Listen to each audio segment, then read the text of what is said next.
Daremos início ao curso de instalações elétricas residenciais falando dos conceitos básicos da eletricidade e as principais grandezas elétricas. Pessoal, nosso foco será o entendimento para aplicação prática nas instalações. E para entendermos como funciona a eletricidade, temos que começar no que é mais elementar, o átomo.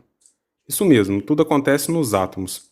Para quem não se lembra, o átomo é a unidade básica da matéria, onde no seu núcleo temos os prótons que têm carga positiva, os nêutrons que têm carga neutra, e orbitando esse núcleo temos os elétrons que têm carga negativa e são os portadores de carga. Essa carga é medida em Coulomb. Em alguns materiais, como por exemplo os metais, esses elétrons se desprendem dos átomos com muita facilidade. Chamamos esses elétrons de elétrons livres e damos a esses metais o nome de condutores elétricos. E os melhores são, em primeiro lugar, a prata, que tem algumas aplicações industriais. Em segundo, o cobre, que é muito usado nas residências para cabos, barramentos, conectores. Em terceiro, o ouro, que é usado em alguns componentes eletrônicos específicos. Em quarto, o alumínio, que é muito usado nas redes de concessionárias de energia. E uma menção honrosa para o latão, que pelo baixo custo é muito usado em alguns contatos elétricos, mas está em sétimo lugar em capacidade de condução de corrente. E para que haja movimento desse elétron, nós precisamos que haja uma força para atraí-lo. E para existir essa força, os átomos precisam estar em desequilíbrio de carga. Ou seja, tem que existir uma diferença de potencial. Vejam esse exemplo desses dois átomos. O da esquerda está com mais cargas negativas, fazendo com que ambos fiquem em desequilíbrio. Esse desequilíbrio gera uma atração, e a única partícula desse átomo que consegue se desprender é o elétron, que parte do átomo negativamente carregado para o átomo positivamente carregado, deixando os átomos com cargas equilibradas. Essa diferença de potencial damos o nome de tensão elétrica, e é representada pela letra E ou U. Sua unidade de medida é o volt, a quantidade de volts que determina a força da eletricidade, pois através do movimento das cargas é gerada uma corrente elétrica. E por falar em corrente elétrica, ela é o fluxo ordenado de elétrons, que se movem de forma orientada em um condutor elétrico. Sim, para ser considerado uma corrente elétrica, o fluxo de elétrons precisa partir de um ponto e ir para outro. O fluxo desordenado não é considerado corrente elétrica. O condutor está em equilíbrio natural. Na animação fica mais fácil de entender.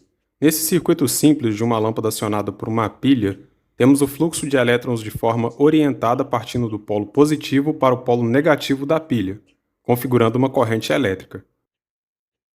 Corrente elétrica é representada pela letra I. Sua unidade de medida é o ampere. Nesse ponto pode haver uma confusão. Eu disse agora há pouco que quem define a carga de um elétron é o Coulomb. Sim, 1 ampere é igual a 1 Coulomb por segundo. Então podemos definir que para medir a quantidade de corrente precisamos necessariamente de duas grandezas, que é a carga, que é medida em Coulomb, pelo tempo medido em segundo. Bom, já aprendemos que um condutor, quando é submetido a uma tensão, ele passa a ser percorrido por uma corrente elétrica, que é o movimento de elétrons livres de forma ordenada. Quando esses elétrons livres entram em movimento, eles começam a colidir entre si e com os átomos do condutor. Quanto maior o número de colisões, maior a dificuldade encontrada pela corrente elétrica em percorrer esse condutor. Essa dificuldade de movimento das cargas tem um nome, chama-se resistência elétrica. Então, a resistência elétrica é definida como a capacidade que um material tem de se opor ou de limitar a passagem de corrente. A resistência elétrica varia conforme o comprimento, largura e a natureza do material condutor, além da temperatura que ele é submetido. Quanto maior a temperatura, maior a resistência. Esse desenho simples representa bem o conceito de resistência elétrica, a tensão tentando empurrar a corrente e a resistência impedindo. A resistência elétrica é representada pela letra R, e sua unidade de medida é o ohm, representada pela letra grega ômega. Os materiais onde os elétrons são fortemente ligados ao núcleo dos átomos são os dielétricos, também chamados de isolantes. Ou seja, as substâncias dielétricas não possuem elétrons livres. São os materiais que fazem oposição à passagem de corrente elétrica. Têm resistência elétrica altíssima, como por exemplo borracha, plástico, cerâmica, acrílico, o próprio ar atmosférico, mas seria um erro chamá-los de isolantes no sentido literal da palavra. pois não existem materiais 100% isolantes. Essa resistência pode ser rompida dependendo do nível de tensão.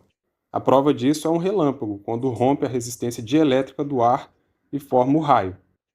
Mas, para as tensões residenciais, podemos sim dizer que são materiais isolantes.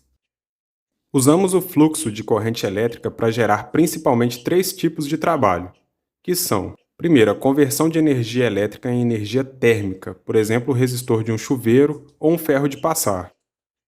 A conversão de energia elétrica em energia luminosa, exemplos lâmpadas em geral. Só uma curiosidade aí para vocês, a lâmpada de filamento é menos eficiente porque ela converte a maior parte da energia elétrica em energia térmica. E por último, a conversão de energia elétrica em energia cinética, ou seja, movimento. Motores em geral, máquina de lavar, liquidificador, batedeira, a geladeira, isso mesmo, a geladeira não converte energia elétrica em energia térmica diretamente. A energia elétrica é para acionar um compressor que vai comprimir e expandir o gás e vai gelar o interior desse refrigerador. Esses trabalhos realizados nessas conversões damos o nome de potência elétrica, que é uma grandeza física que mede a quantidade de trabalho realizado em um determinado intervalo de tempo, representado pela letra P. Sua unidade de medida é o watt, que é igual a 1 joule por segundo. Essa daí todo mundo tem um pouco mais de convivência, principalmente porque é a unidade de medida que vem na conta de energia da nossa casa. Para finalizarmos, vale um breve resumo da aula de hoje. Tensão elétrica é a força que movimenta os elétrons. Sua unidade de medida é o volt. Corrente elétrica é o fluxo ordenado de elétrons. Sua unidade de medida é o ampere. Resistência elétrica é a capacidade que o material tem de se opor ou de limitar a passagem de corrente elétrica. Sua unidade de medida é o ohm. Potência elétrica é a medida de quantidade de trabalho realizada em um determinado intervalo de tempo. Sua unidade de medida é o watt. Gravem isso, essas quatro grandezas são a base de tudo na elétrica.